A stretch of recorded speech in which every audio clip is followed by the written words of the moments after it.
Hi guys, Sean from SHR Media. I know I haven't been in front of the camera a lot lately, but I wanted to take this opportunity first and foremost to say Merry Christmas to you and yours, and a Happy New Year's and Happy Holidays to our friends that don't celebrate Christmas.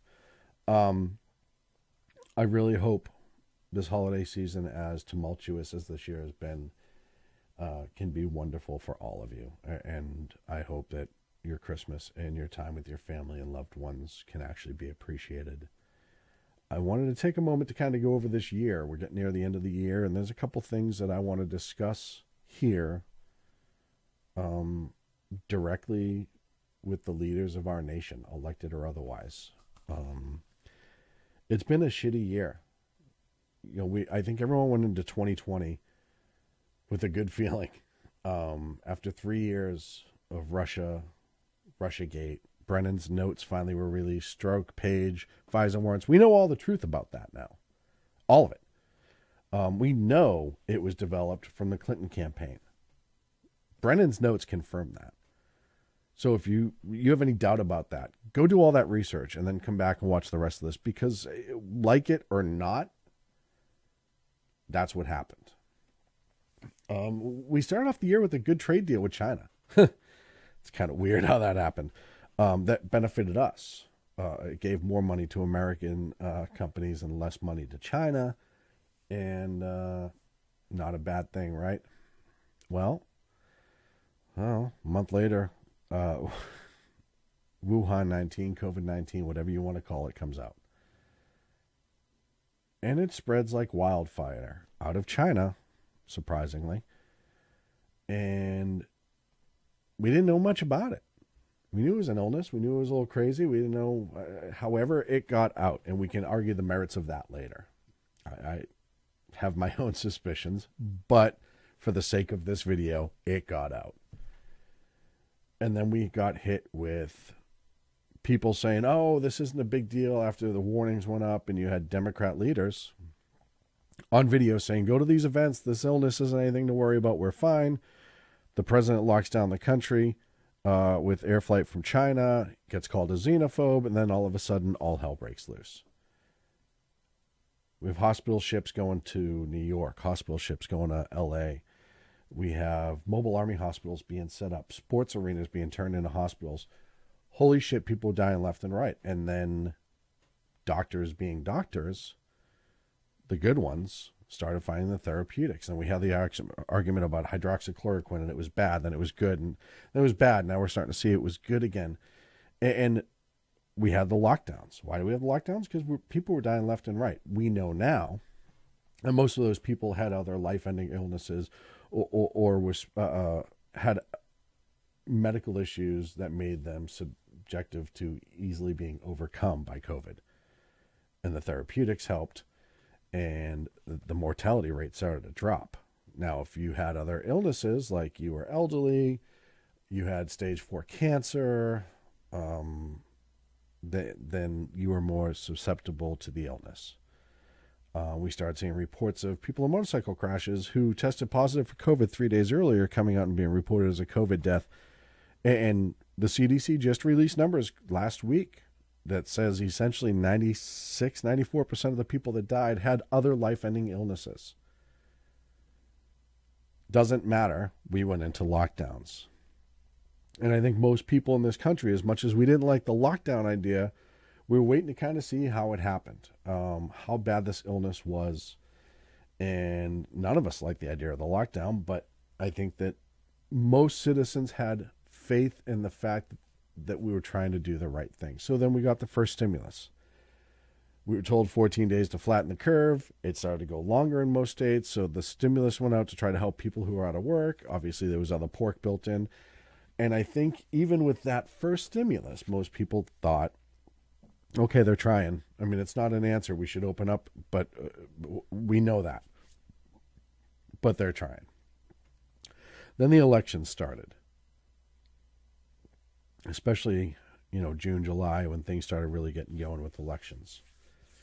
And then all of a sudden, you had BLM and Antifa, Chaz, Summer of Love, cities burning down, riots, defund the police. The whole summer was absolutely off the hook. And we're still stuck in lockdowns. People aren't working. And then we're being told, well, you can't have this rally for politics, but this one's okay because they're angry. And then they can burn down the city here, but if more than 20 of you get together, you're going to be arrested. It just went shithouse crazy. And people started getting pissed. Rightfully so. I was too. And then what happens? All of a sudden, Twitter, Facebook, other social media starts playing hall monitor on what's being said and shared. Well, why?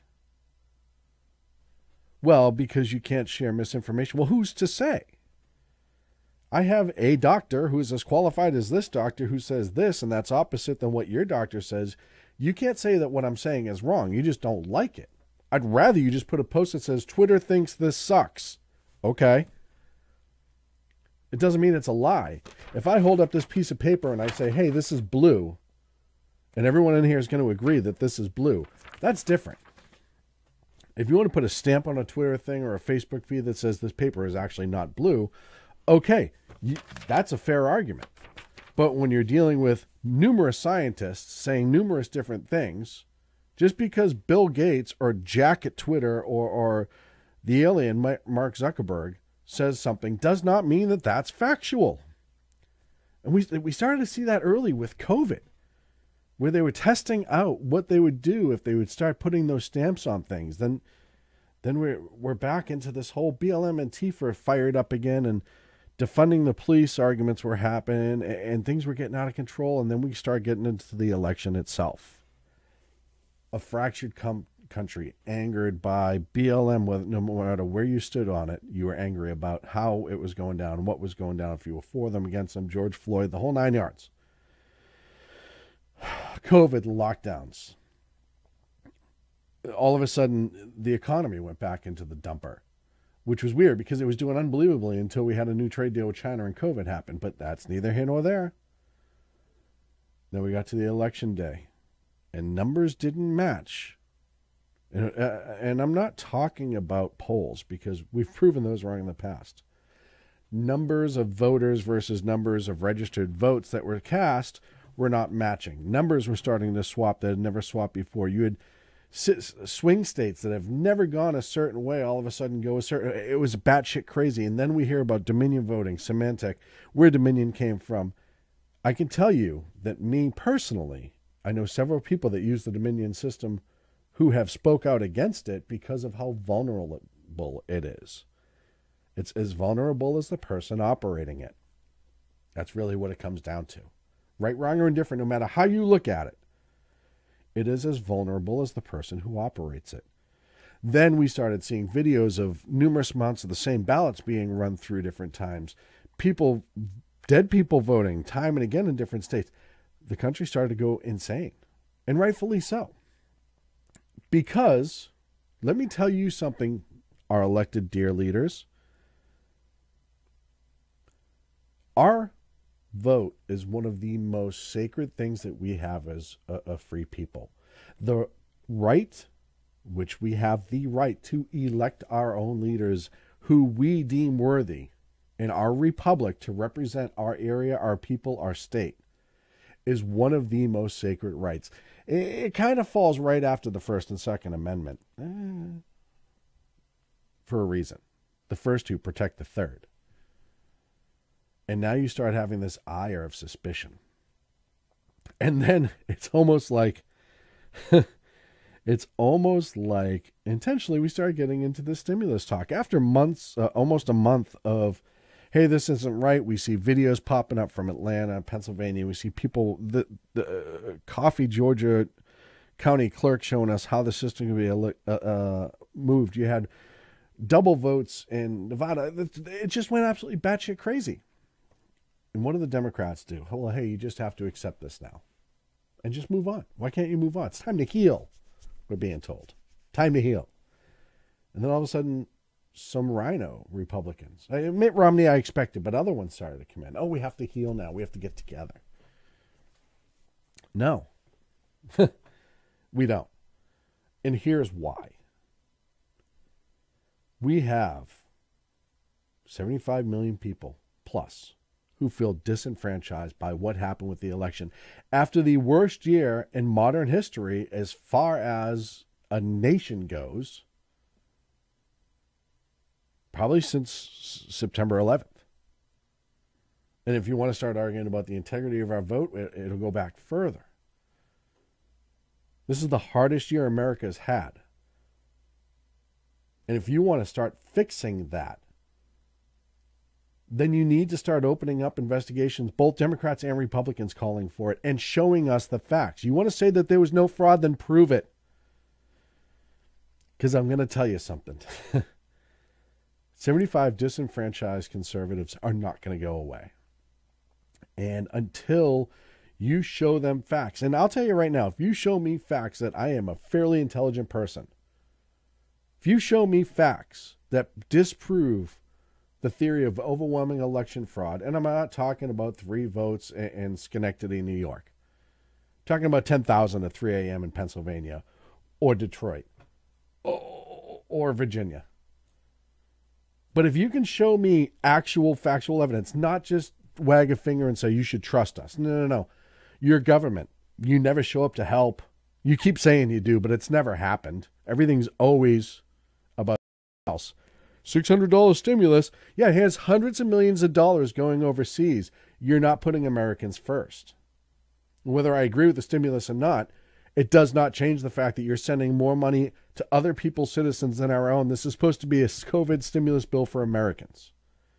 So why should I trust you when you say, oh, don't worry, the election was completely on the up and up? No, I can't. Because you've done nothing in this past year, both Democrats and conservatives, with the exception of probably about 4% in Congress, where I can trust you. Tulsi Gabbard, I may disagree with a lot of things with Tulsi Gabbard, but at least she's honest. She's a Democrat. I'd rather work with her because at least I know what she's telling me is her honest opinion, and it's not always look here while this hand does something different. Maybe that'll happen at some day. Maybe she'll be corrupted. But if you think 75 million people are just going to go away because you said, trust me. No. I trust the tap water in Mexico way before I trust politicians. There's a reason Congress has a 14% approval rating. Look at Eric Swalwell. They're still arguing as to whether or not he should be pulled off the Intel Committee. He was compromised by a Chinese asset. Oh, China, you remember them? They're the ones who we found out has 2 million Chinese Communist Party members inserted into agencies, universities, businesses, and probably government installations all over the world trying to usurp different governments and put China ahead. You remember China, the South China Sea, building the military, nuclear weapon, communist-run China. She put an intern in his office, fundraised with him, and a bunch of other Democrats. But don't worry, Eric's fine. Why should we trust you? Even if I don't care. Even if Swalwell is not compromised, even if he was way more accomplished, and we found out that everything was on the up and up as soon as he found out, he took real action. If I was him, I would tell them to pull me off of it because you don't need the drama. No individual is that important on any of these committees where the drama, the ire, and the suspicion of the American people is outweighed by that politician. Pull his ass, but you can't. And then you wonder why none of us trust you. All these links we've seen with the Chinese government and politicians in America, you don't give us reasons. And then you dangle the second stimulus in front of us. Oh, it's $600. You wonder why people hate Congress and politicians. Because you're all the same. Which is why a lot of people like Trump. They may not like the words that came out of his mouth, but they like how he bunked the status quo and did things not like a politician. You have a choice to make before you move forward, our elected leaders, Congress specifically. You can be transparent about everything. And maybe some of the 75 million disenfranchised people like me we'll accept it and move on. Or you can't. Choose not to. Tell us to, don't worry, we're your leaders. No, we're your leaders. You seem to forget that. If you're a member of the GOP and you are not fighting tooth and nail to have every part of this election exposed, however it turns out, if everything's exposed and everything's on the up and up, okay. And if it's not, you need to take action. And if you don't, you can kiss the GOP goodbye. That's best case scenario. I'm just saying. There will be other parties that start popping up. And it may take some people some time. And it's not going to be like the Libertarian Party where they're so fractured. I think this year has proven that there's a lot of us who can get on the same page and ignore some of the smaller differences. And the GOP is going to go by the wayside. Democrats, you are too. Because we'll never work with you again. That new party coming in will not work with you. We don't trust you. If you're an elected official, state, local, federal, look at me in the face. We don't trust you. We haven't for years, but now it's just beyond ridiculous. All of these medical experts that were run by the government who are telling us to do this, we found out vast majority of it was bullshit. We were told that Russia. We find out China's got their hands in everything. Bullshit. The timing of BLM and Antifa going crazy in the summer just before elections is not lost on us. We know where that money came from.